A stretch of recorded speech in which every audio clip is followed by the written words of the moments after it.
हरिहत सिद्ध सूरी उपाध्याय साधु सर्व अखिल प्रकाशी मांगलिक उपकारी है।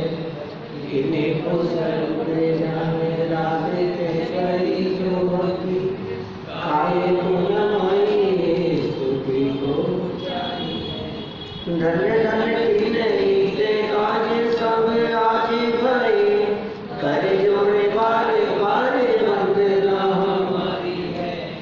मंगल कल्याण सुख ऐसो हम चाहते हैं। ओ मेरी ऐसी दशा जैसी तुम्हारी है। ओ मेरी ऐसी दशा जैसी तुम्हारी है। ओ मेरी ऐसी दशा जैसी तुम्हारी है। क्षत्र चूड़ामणि नामक ये ग्रंथ और 7वें लंब के आधार से यहाँ एक नई उपकथा हमारे को शुरू करनी है। पेज नंबर है 312 है और उपकथा नंबर है 14 है। पीछे जो चर्चाएं हमारे बाहर गमन के पहले हुई थी उन सब में पर पदार्थों में सुख नहीं है ऐसा जानकर जीवनधर कुमार ने अपने आभूषणादि का त्याग कर दिया था और धर्मात्मा को दिया गया दान अत्यंत श्रेष्ठ दान है। यह चर्चा भी यहाँ हुई। हमारे दान देने से पहले इस बात का हमें गहराई से विचार कर लेना चाहिए कि इस दान को लेने वाला कौन है, कौन देगा, इसका विचार करना चाहिए। देखिए, भवितव्यतानुसार ही भावों का होना बहुत मार्मिक बात है। किसी भी व्यक्ति के भाव इस बात को दिखाते हैं कि इसके साथ क्या होना है। आपके जैसे भाव चल रहे हैं ना अभी, इससे आपका भविष्य पता लगता है। किसका भविष्य कैसा होगा, किसके भाग्य में क्या आने वाला है, ये उसके वर्तमान भावों और वर्तमान परिणामों को देख करके अनुमान लगाया जा सकता है। भवितव्यतानुसार, भवितव्य माने होनहार, होनहार होने वाला, उसके अनुसार ही भावों का होना। देखिए 7 नंबर यह श्लोक, तावता सन्निधातोऽपि सन्निधे स्वस्य सन्निधौ भागधेय विधेयानि प्राणिनां तु तदर्थयः।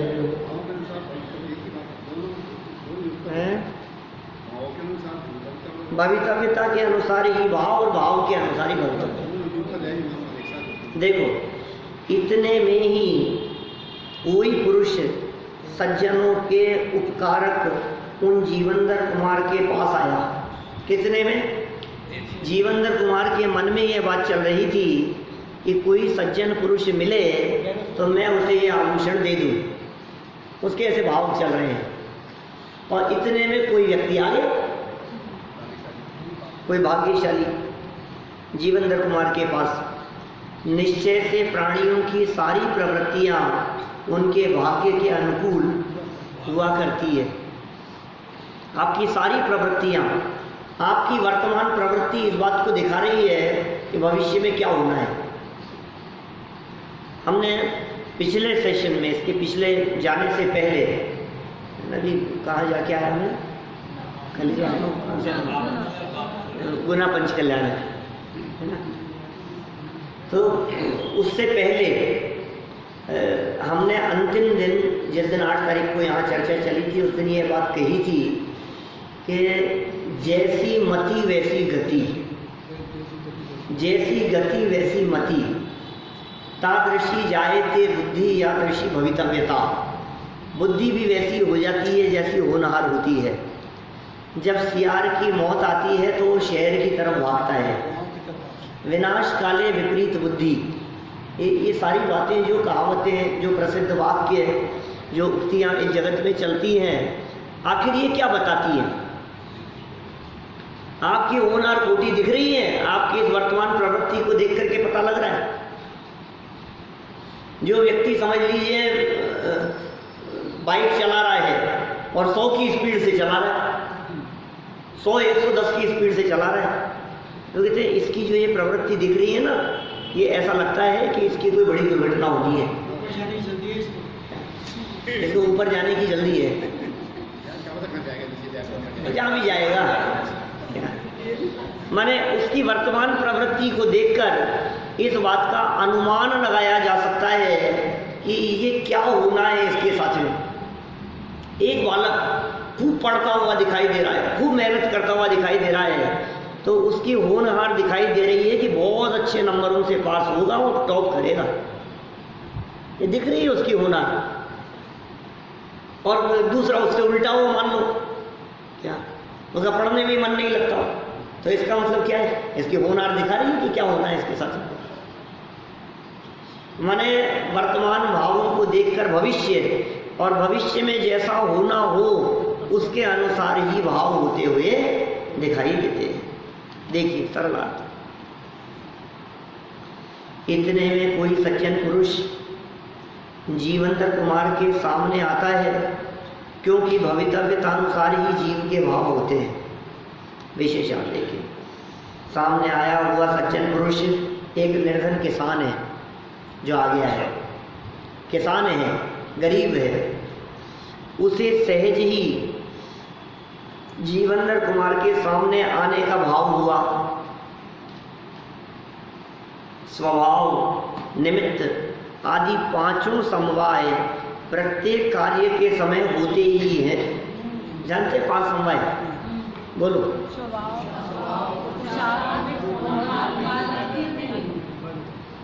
स्वभाव, पुरुषार्थ, होनहार, काललब्धि और निमित्त। स्वभाव, पुरुषार्थ, होनहार, काललब्धि और निमित्त। एक काम होने में ये 5 चीजें होगी, नियम से होगी। जिस वस्तु में काम रूप परिणमन करने की योग्यता हो, उस वस्तु का वो स्वभाव है। स्वभाव नहीं होना तो काम नहीं होगा। सबसे पहली चीज है स्वभाव। किसी में स्वभाव ही नहीं हो, अच्छा रोटी बनेगी तो किससे बनेगी बताओ? आटे से बनेगी। अब आटा ही नहीं हो तो बनाने वाला क्या कर लेगा? अरे बहुत अच्छी बनाते हो आप, तो बना लो यार, सारी सुविधाएं हैं आपके पास में, बस आटा नहीं है, बनाने वाला क्या करे? जिसमें रोटी बनने की योग्यता हो ऐसा आटा तो जरूरी है। सबसे पहले उसका नाम क्या कहा? स्वभाव। फिर सेकंड नंबर पर पुरुषार्थ। बिना पुरुषार्थ के काम नहीं होगा। आटा तो पड़ा है, रोटी क्यों नहीं बन रही है? कि आटे की रोटी रूप परिणमन करने की अपनी उस योग्यता रूप पुरुषार्थ, उसकी शक्ति, उसकी पावर वो काम करेगी। हमारा पुरुषार्थ रोटी बनाने में नहीं चलेगा। हम कहेंगे हमने पुरुषार्थ किया और रोटी बन गई। काम होने का पुरुषार्थ उस वस्तु में होता है। 2 नंबर निश्चय से 2 हो गए, एक स्वभाव, दूसरा पुरुषार्थ। नंबर 3 होनहार। होनहार नहीं हो तो काम नहीं हो। होनहार मतलब काम का होना, वही होनहार है, ये जरूरी है। और नंबर 4 काललब्धि। समय आएगा तब काम होगा। ये साहब ये 4 हो और 5वां ना हो तो भी नहीं होगा, 5वां भी होगा। ये 4 होंगे ना तो 5वां नियम से होगा। उसका नाम क्या है? निमित्त। सारे जगत में निमित्त निमित्त के गीत गाए जाते हैं। जैन साहब एक काम के साथ निमित्त आएगा तो ही, निमित्त आएगा तो ही होगा। अब हम क्या कर लें? निमित्त मिलेगा तो काम होगा। तो फिर ये क्या करता है? निमित्तों की खींचतान में जोड़ तोड़ में लगा रहता है। निमित्त मिला लो, लेकिन अनेक प्रयत्न करने पर, निमित्त मिल जाने पर भी इधर निमित्त, फिर भी काललब्धि नहीं आई तो क्या होगा? होनहार नहीं थी तो क्या होगा? स्वभाव और पुरुषार्थ नहीं हो और ये कितने भी प्रयास करते रहो तो क्या होगा? एक काम के होने पर 5 कारण नियम से होते हैं। इन्हें 5 समवाय कहकर के पुकारा जाता है। इनमें से एक भी कम होगा तो काम नहीं होगा। माने योग्य कार्य के लिए योग्य निमित्त होता ही होता है। तो यहाँ पांचों समवाय मिल गए और कार्य होने की योग्यता नजर आ रही है। यहाँ उनमें से भवितव्य की मुख्यता से कथन किया गया है। अन्य चार समवाय भी यहाँ उपस्थित हैं पर उनकी विवक्षा भी यहाँ नहीं है। बात भवितव्यता की अपेक्षा से कर रहे हैं। जीवेंद्र कुमार का कृषक से प्रश्न, कृषक माने किसान से प्रश्न किया। आगच्छन्तं पृच्छच्च पामरं पार्श्वमात्मनः कुत्र प्रयासी त्वं स्वास्थ्यं चास्ति न भेदि च। जीवेंद्र कुमार ने अपने समीप आए हुए उस ग्रामीण पुरुष से पूछा, तुम कहाँ से आए हो और कहाँ जाओगे, तुम कुशल हो अथवा नहीं, इस प्रकार पूछा। अपने समीप आने वाले कृषक से जीवेंद्र कुमार ने प्रेम पूर्वक प्रश्न पूछा, हे सज्जन, आप कहाँ से आ रहे हैं और कहाँ जाना है, आपका स्वास्थ्य तो अच्छा है। तो प्रश्न था, कृषक की तत्परता। आगे क्या कह रहे, प्रीत प्रत्यब्रवीत्सोऽपि प्रश्नेन समाश्रित मुखदानं हि मुख्यानां लघूनां विशेषणम्। उसने भी प्रसन्न होकर विनय पूर्वक उनके प्रश्न का उत्तर दिया। निश्चय से बड़े मनुष्यों का छोटे आदमियों से प्रीति पूर्वक बोलना छोटे आदमियों के लिए राज्याभिषेक के समान होता है। कोई बड़े आदमी हो और किसी छोटे से साधारण व्यक्ति से बात करे और प्रेम पूर्वक बात करे तो उसे ऐसा लगता है जैसे मुझे कोई बहुत बड़ी संपत्ति मिल गई। उन्होंने मेरे से बात करी, कहीं बहुत बड़ी सभा लग रही हो नरेंद्र मोदी की और चलती हुई सभा के बीच में अचानक बोले, क्यों साहब वरुण जी,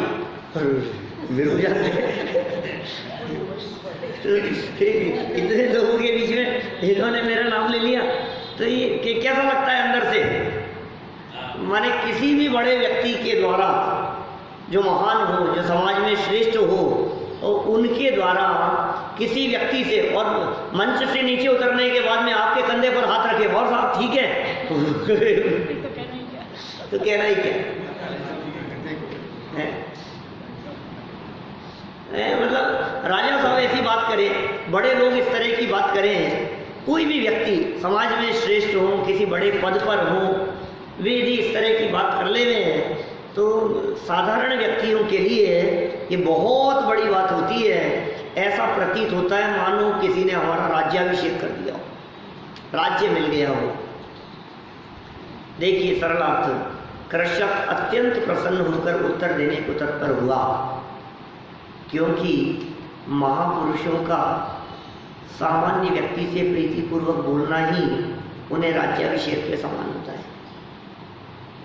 विशेषार्थ, सामान्य व्यक्ति पुण्यवान पुरुषों के साथ स्वयं वार्तालाप करने को उत्सुक रहता है।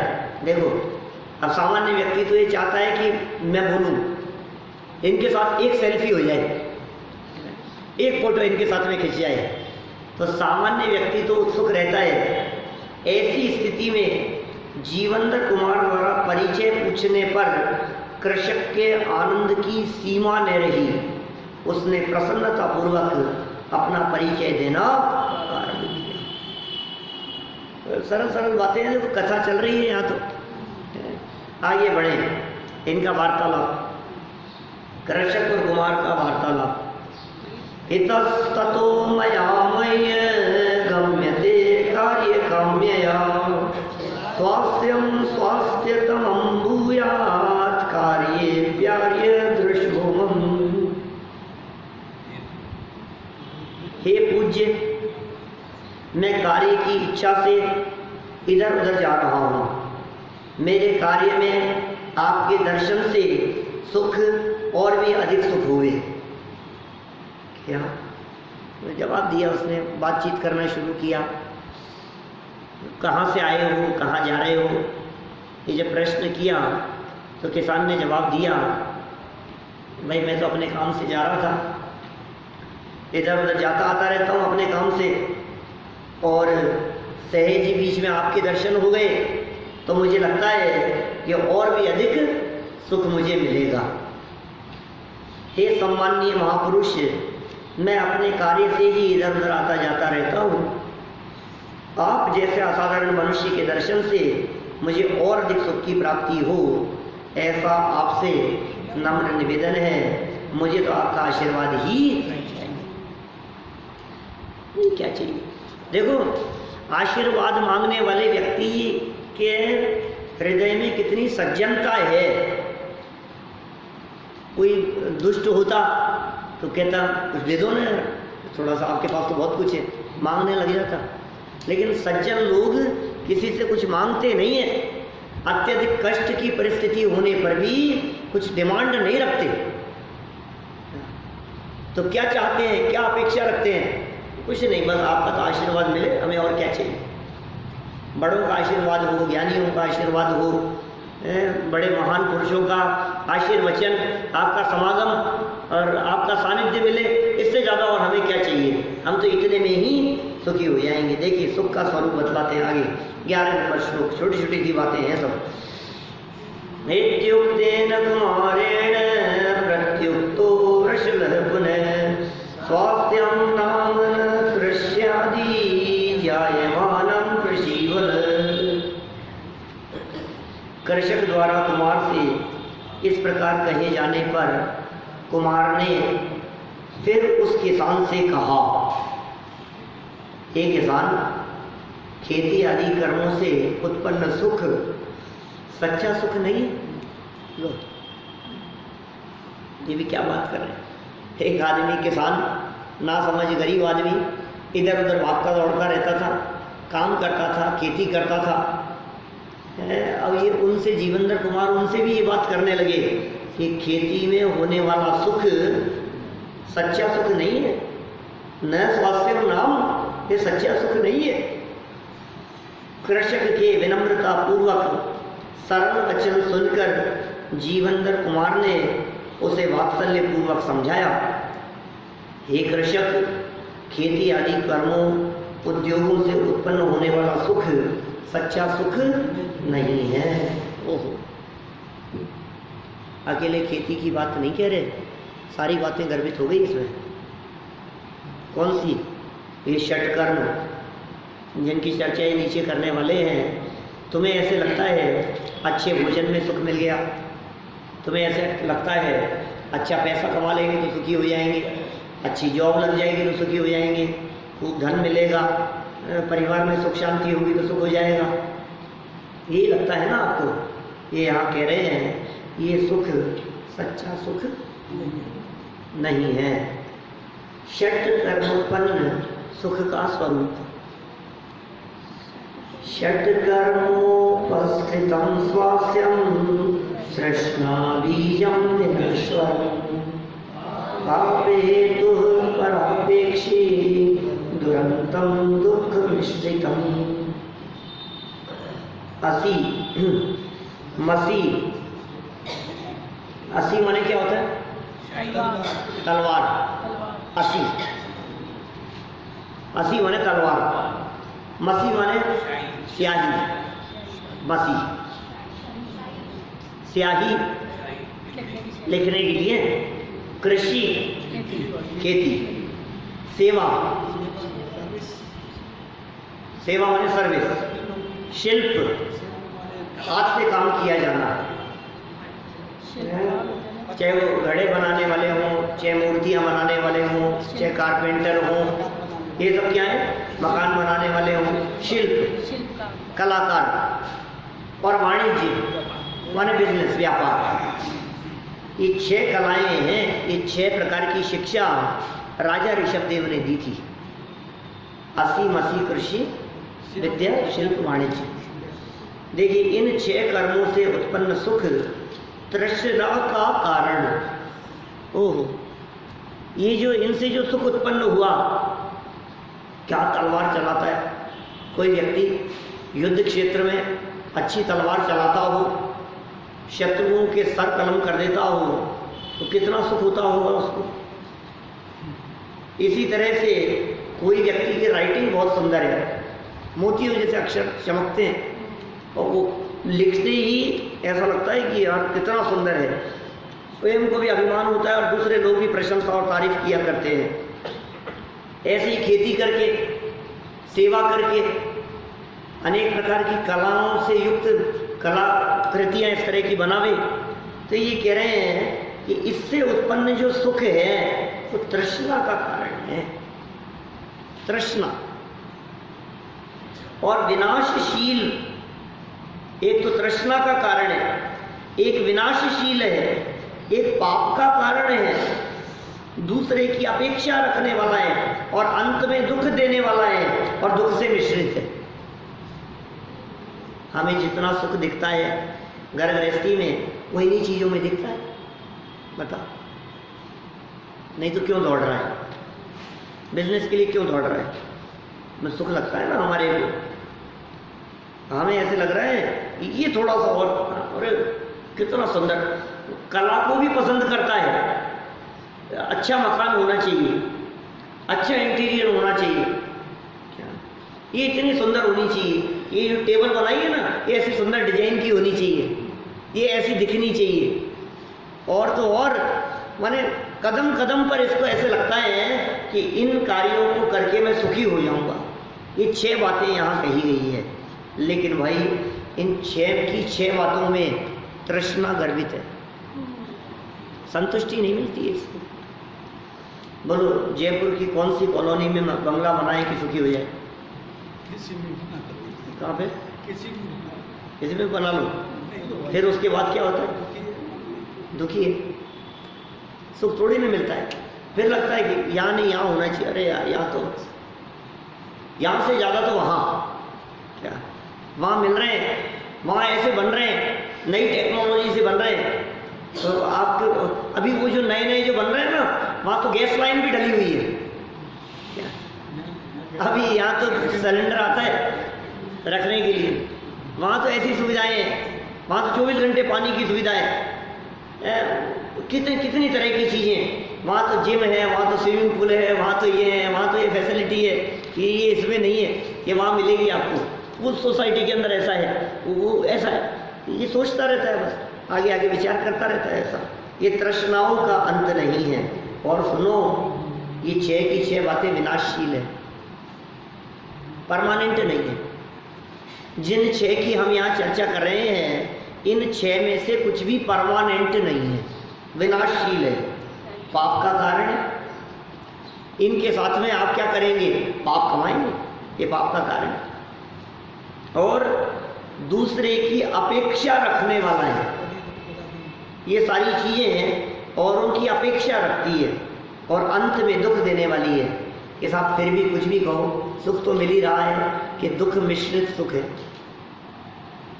शांति नहीं। देखो सरलार्थ विशेषार्थ पढ़े अपन, सब खत्म करें आज, सब जितना ज़्यादा चल जाए आज।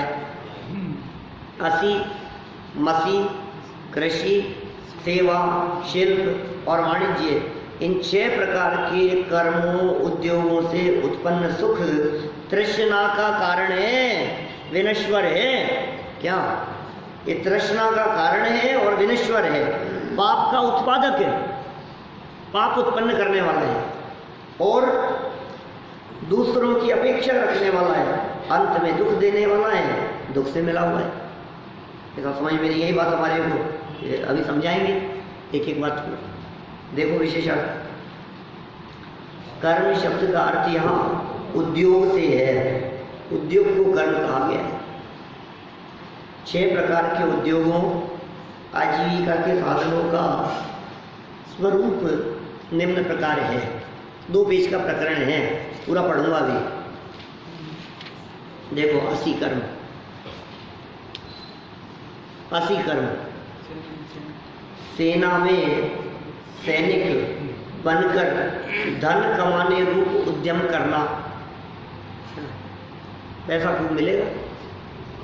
अब ये उद्यम कर रहा है, सैनिक बन गया, सेना में सिपाही बन गया, इस काम में मनुष्य का मरण कभी भी हो सकता है।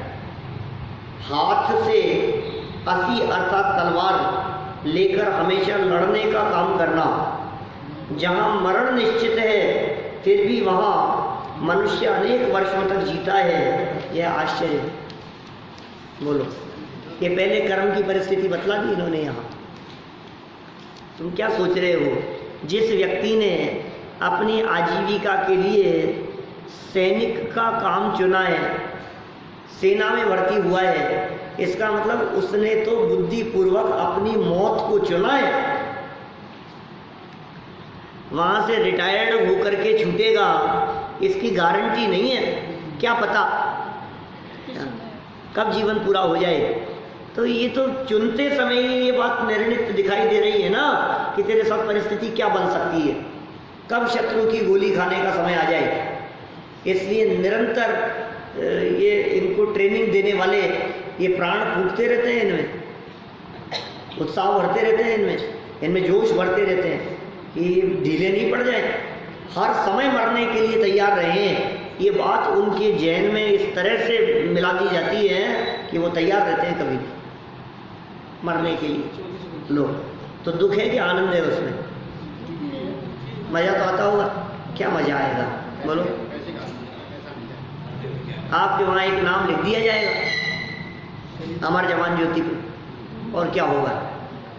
हजारों नाम लिखे, एक नाम और लिख जाएगा उसमें।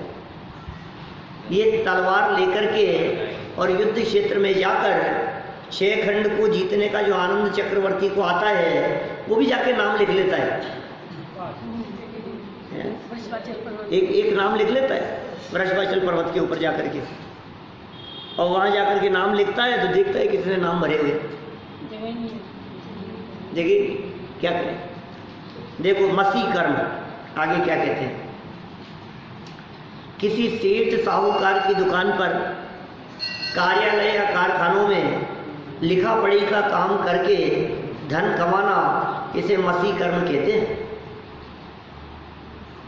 क्लर्क है, लिखा पढ़ी का काम करता है, अकाउंटेंट है, मुनीम है, पढ़े लिखों की भाषा में कहो तो सीए है।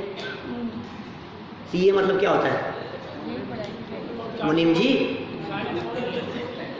सीए मतलब मुनीम जी तो होता है, और क्या होता है? हिंदी में क्या कहोगे आप उसको?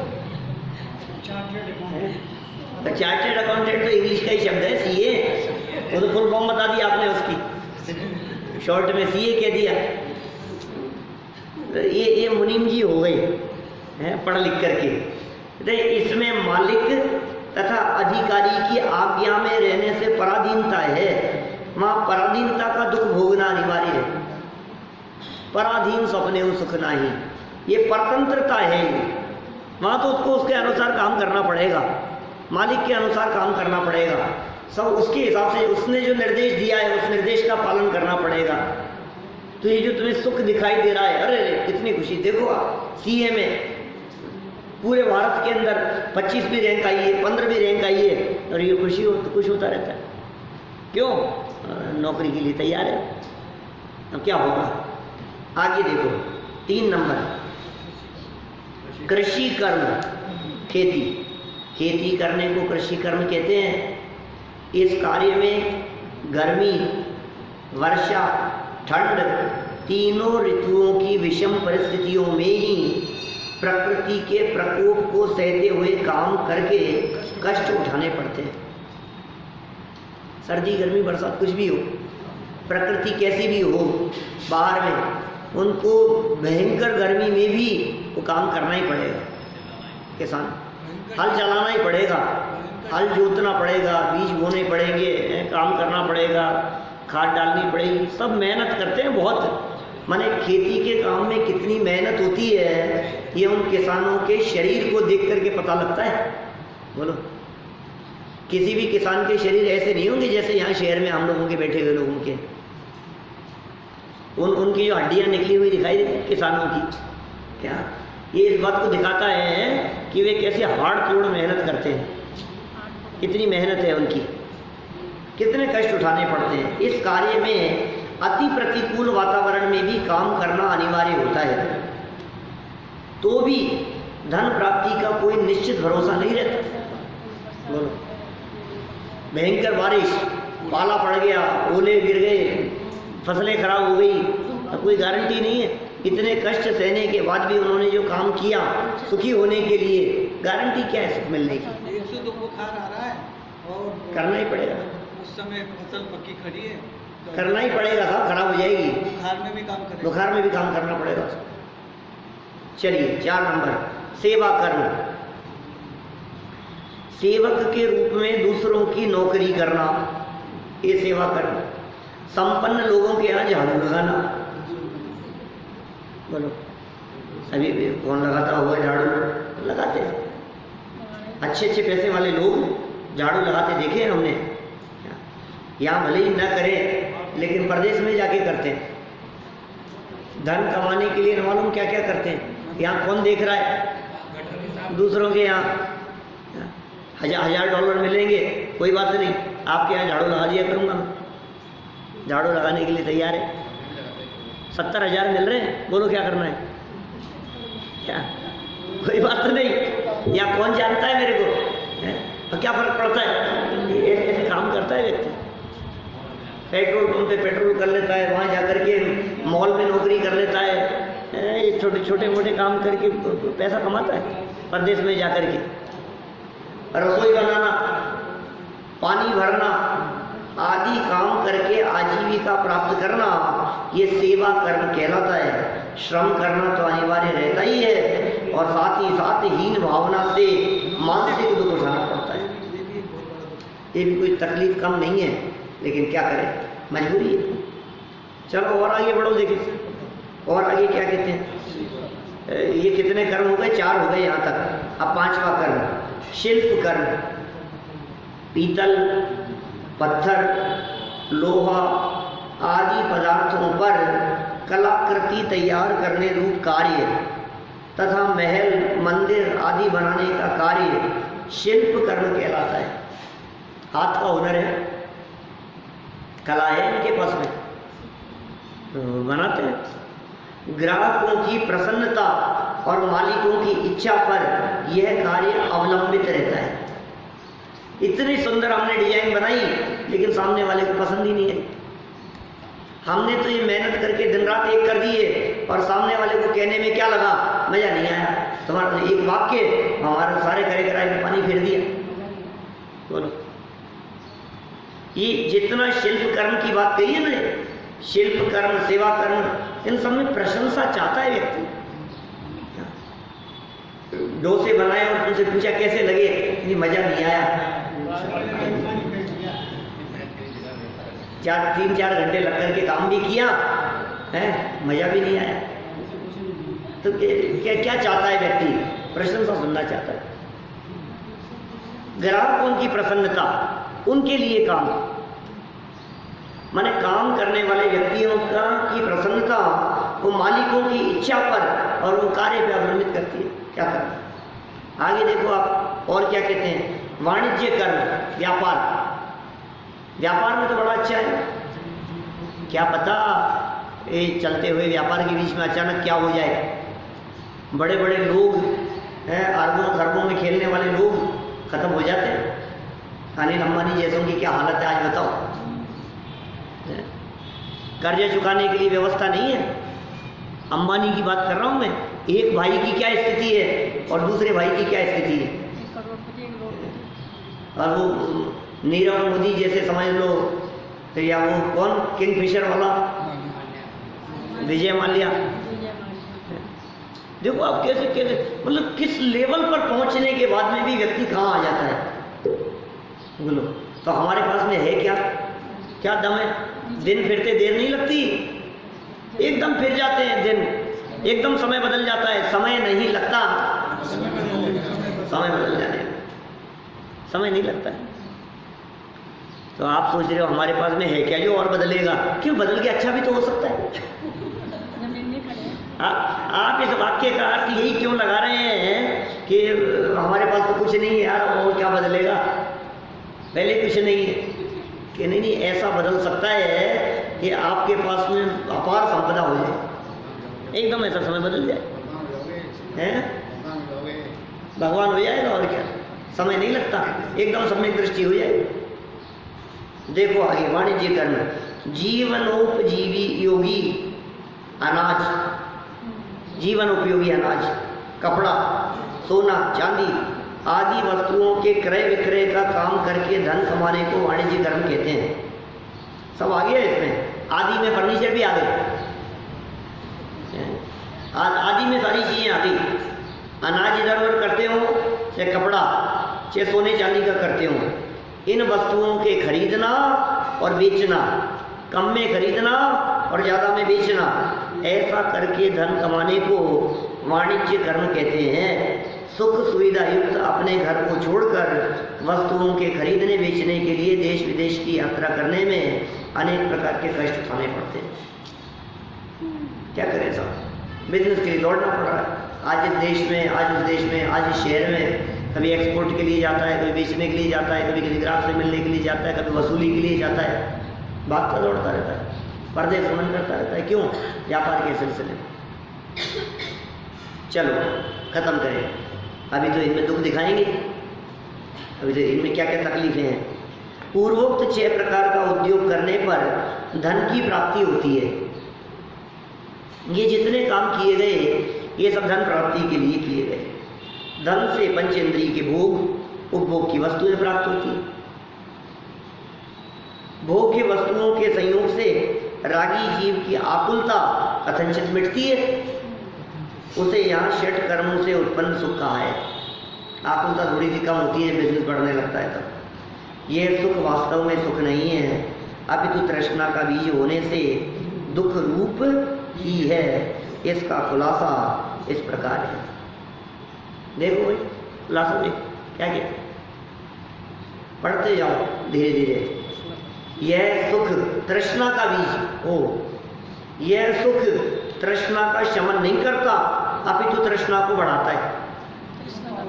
बोलो, आपने जो काम शुरू किया उस काम में आपको अचानक 1,50,000 रुपए का मिनटों में बैठे बैठे प्रॉफिट हो गया। अब क्या होगा? अब उस काम को बंद कर दोगे आप? अब क्या होगा? तृष्णाएं बढ़ती है, और तृष्णा बढ़ी और फिर क्या होगा? फिर वो जो लाभ हुआ था सबका नुकसान हो जाता है। अचानक कभी झटका लगता है और खत्म हो जाता है। ये तृष्णाएं घटती नहीं है, और बढ़ाओ और बढ़ाओ और बढ़ाओ। अब ऐसा जाल बुनता है कि फंस जाता है उसमें। ये विदेशों में जाता है ना जुआ खेलने, कसीनों में, थोड़ा सा पैसा कमा लिया उसने, मतलब अब क्या होगा? फिर क्या होता है? तो और मिलेगा। अरे इतना तो कमा लिया अपन ने, फिर तो लेकर के नहीं निकल पाता वहां से। क्या देखो, प्रॉफिट होता है तो मन करता है कि और कर लूं और कर लूं, और नुकसान होता है तो लगता है अब वसूल कर लूं, अब वसूल कर लूं। दोनों में नुकसान है। थोड़ा सा कमा लिया तो और कमाओ और कमाओ और कमाओ, लगे रहता है उसमें। और थोड़ा सा नुकसान हो गया तो लगता है अभी हो गया कोई बात नहीं, अब हो जाएगा, अब कमा लूँ, रिकवरी हो जाएगी। ये काम गड़बड़ है सारा। फिर देखो विनश्वर 2 नंबर, इन 6 कर्मों में जितनी बातें कही थी वो सब नाशवान है, अर्थात कुछ समय तक ही टिकता है। द्रौपदी को लगा दिया था दाव पे, बोलो मिल जाए। पांडवों ने ये लगा दिया, ये लगा दिया, गहने लगा दिए, जेवर लगा दिया, सारी संपत्ति लगा दी, गांव लगा दिए, सब कुछ लगा दिया उन्होंने। फिर क्या हुआ? तो अंत में द्रौपदी को भी लगा दिया। ये तो क्या है, समझदार लोगों की हालत है। उस समय तो ज्ञानी नहीं थे, उस समय तो ज्ञानी नहीं थे। सम्यक दृष्टि ज्ञानी जीव के जीवन में सप्त व्यसन नहीं हो सकते। जुआ खेलने वाला व्यक्ति ज्ञानी नहीं हो सकता, बाद में वेद विज्ञानी हुए। कोई व्यक्ति जुआ खेल रहा है, अब आप कहोगे नहीं नहीं ज्ञानी थे, तो आप क्या कहना चाहते हो? अपन भी खेल लें, गलती से भी नहीं कभी। 10-20 रुपए में क्या फर्क पड़ता है? गलती से भी नहीं। सवाल 10 रुपए और 100 रुपए का नहीं है, 1000 लाख का नहीं है। सवाल ये है, खेलना ये महापाप है। ठीक है, पाप विनश्वर है, नाशवान है। फिर क्या करिए? पाप का हेतु है। जो इस सुख को भोगता है उसे पाप कर्म का आश्रम व बंध होता है। इस सुख को भोगने वाले को पाप लगेगा, पाप तो लग ही रहा है ना, फिर परापेक्षी है। यह सुख अन्य जड़ द्रव्यों तथा इंद्रियों की अपेक्षा रखता है। बोलो, इसमें सुख किस बात का है? पर की अपेक्षा रखता है, पराधीन है, परतंत्र है, इंद्रियों की अपेक्षा रखता है। दुरंत यह सुख जाते समय जीव को दुख ही देता है, दुख देता है अंत में। वास्तव में प्रत्यक्ष दुख रूप है। अज्ञानी भ्रम से इस दुख को ही सुख मान लेता है। टोडरमल जी ने बहुत सुंदर उदाहरण दिए। साता के बाद उन्होंने उदाहरण दिए इस तरह के, एक व्यक्ति अपने सीधे कंधे पर कोई वजन लेकर के जा रहा था, कंधा दुखने लगा, हाथ से उठा करके ले जा रहा था, तकलीफ होने लगी, तो फिर क्या करता है? इधर से इस कंधे पर ले लेता है, एक कंधे से दूसरे कंधे पर ले लिया, तो बोलो दुख कम हुआ कि नहीं? सुखी हुआ कि नहीं? क्या उसे ऐसा लगता है अब ठीक है, इस हाथ में वजन था, अब इससे इस हाथ में ले लिया, अब ठीक है। ठीक नहीं है क्या? ये तुझे भ्रम हो गया है सुखी होने का, वास्तव में तो सुख है ही नहीं। तो यह अन्य जड़ द्रव्यों से ये सुख मानता है और अज्ञानी का इस प्रकार का भ्रम है, वास्तव में प्रत्यक्ष में वो दुख स्वरूप ही है। इंद्रिय सुख मात्र सुख रूप, दुख मिश्रित की बात कर रहे हैं छठे पॉइंट की। इंद्रिय सुख मात्र सुख रूप सुखमय ही नहीं है, अपितु उसमें दुख का अंश भी मिला हुआ है। आपके प्रत्येक कार्य में ये एक्चुअल में इतना अभ्यस्त हो गया है इन पांचों इंद्रियों के विषयों में, इसको वो दुख ही नहीं लगता, वो कष्ट ही नहीं लगते। सुबह से निकलता है नौकरी के लिए, काम धंधे के लिए, रात को आता है तो ऐसी हालत होती है जैसे अधमरे जैसा हो जाता है, और फिर भी उसमें लगता है पैसा मिलता है ना, तो लगता है सुख है, उसको तकलीफ नहीं दिखती है। ये क्या हो गया है? मोह की पट्टी पड़ी आंखों के ऊपर। देखो खत्म करें। इस प्रकार षट कर्मों के निमित्त से होने वाला सुख ही है, छोड़ने योग्य है। अतः इंद्रिय जन्य सुखों के लिए ज्ञान की बाजी लगाकर प्रयत्न करने में कुछ सार नहीं है। पूर्वकृत पुण्योदय से जो कुछ सहजी पंचेंद्रियों के विषयों का संयोग रहता है, उसमें ही संतोष प्राप्त करके आत्मोत्पन्न सुख की प्राप्ति के लिए वस्तु स्वरूप को समझना आवश्यक है। इसलिए भाई सच्चा सुख जो है वो बाह्य वस्तुओं में नहीं है, इन षट कर्मों में नहीं है, आजीविका में नहीं है, कुछ कमाने धमाने में नहीं है। सच्चा सुख तो आत्मा से उत्पन्न होता है, उसका क्या स्वरूप है उसे ये आगे बता रहे हैं, तो हम कल पढ़ेंगे।